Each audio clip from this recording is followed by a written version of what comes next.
জান্নাতি পাথর হাজরে আসওয়াদের ব্যাপারে 3 ইন্টারেস্টিং ফ্যাক্টস যা আমরা অনেকেই জানি না।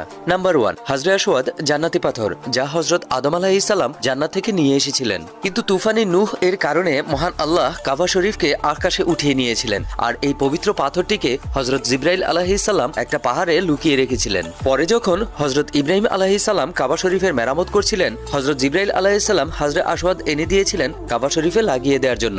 নাম্বার 2, হাজরে আসওয়াদ 317 হিজরিতে চুরি হয়ে গিয়েছিল। যে চুরি করেছিল তার নাম জাফর বিন হাল্লাস ছিল, কিন্তু 22 বছর পরে এই পাথরটিকে আবার ফেরত দিয়েছিল। চুরি করার সময় এই পাথরটি কাবা শরীফ থেকে বের হচ্ছিল না বিধায় সে সেখানে কুড়াল দিয়ে আঘাত করেছিল, যার কারণে পাথরটি ভেঙে গিয়েছিল। তারপর পাথরটিকে পুনরায় জোড়া দেওয়া হয়েছিল। নাম্বার 3, চুরি হওয়ার পর এই পাথরটি যখন বাদশাহ ফেরত দিচ্ছিলেন তখন বলেছিলেন এই পাথরটি অন্য পাথরের সাথে মিশে গেছে, যদি চিনতে পারেন তাহলে নিয়ে যান। সেখানে উপস্থিত মুফাসসিররা বলেছিলেন সব পাথরকে আগুনে নিক্ষেপ করা হোক, যেটা গলবে না সেটাই